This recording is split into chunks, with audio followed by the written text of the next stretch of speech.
नमस्कार, मैं पवन सिंह। हाल ही में मशहूर शायर और लेखक डॉक्टर राहत इंदौरी का निधन हो गया है। डॉक्टर राहत इंदौरी कोरोना संक्रमित थे और उनको सांस लेने में दिक्कत हो रही थी, जिसकी वजह से उनको मध्य प्रदेश के एक निजी अस्पताल में भर्ती कराया गया था, लेकिन उनको बचाया नहीं जा सका।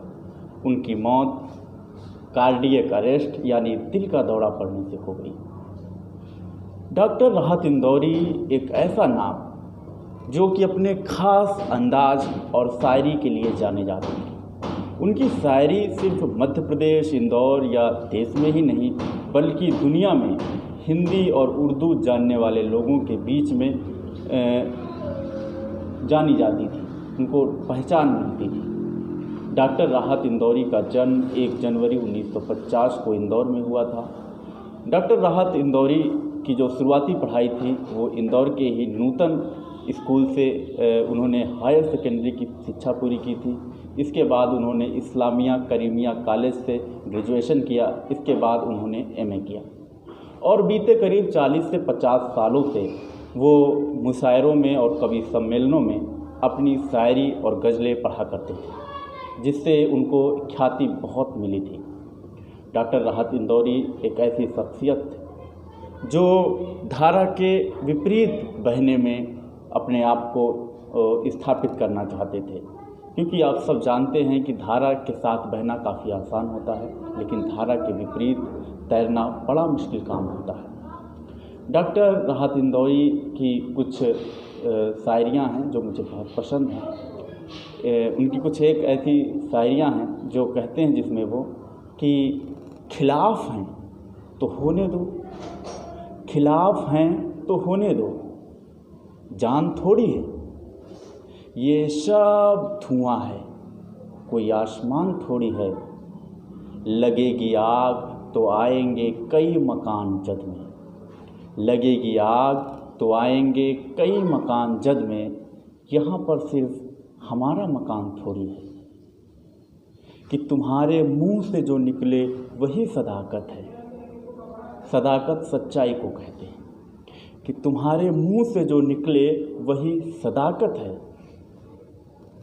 हमारे मुंह में तुम्हारी जुबान थोड़ी है। ऐसे ही कई शायरियाँ जिसकी वजह से डॉक्टर राहत इंदौरी को काफ़ी प्रसिद्धि मिली।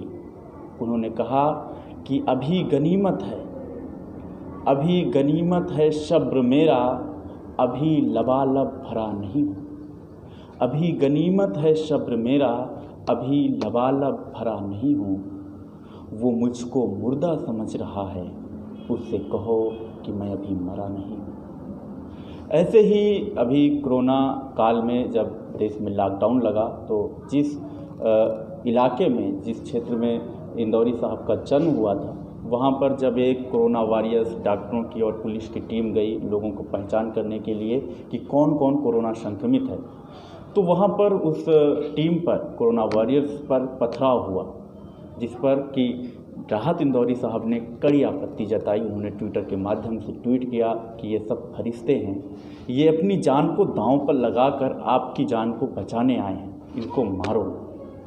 तो जो भी समाज में गलत हो रहा था उसका विरोध उन्होंने हमेशा किया और समय समय पर व्यवस्था को चेताया भी और व्यवस्था पर ऐसे प्रहार किए जिससे सरकारें भी असहज हो गई। एक बार उन्होंने लिखा था कि चोर उचक्कों का भी सम्मान करो, पता नहीं कि कब कौन सरकार बना ले, जिसमें उनको पुलिस स्टेशन में बुलाया गया था।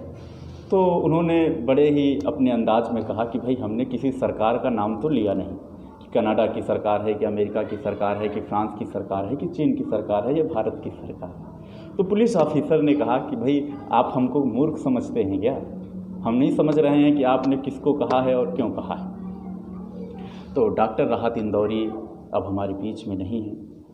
भगवान श्री कृष्ण ने भी श्रीमद् भगवत गीता में कहा है कि जिस प्रकार से हम लोग अपने पुराने कपड़ों को छोड़ देते हैं और नए कपड़े खरीद करके पहनते हैं, उसी प्रकार से जब ये शरीर भी पुराना हो जाता है तो ये भी एक नया शरीर धारण कर लेता है।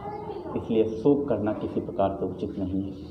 और साहित्यकार कभी नहीं मरते, वो हमेशा जीवित रहते हैं हमारी यादों में, किताबों में, और डॉक्टर राहत इंदौरी भी हमेशा स्मरण रहेंगे।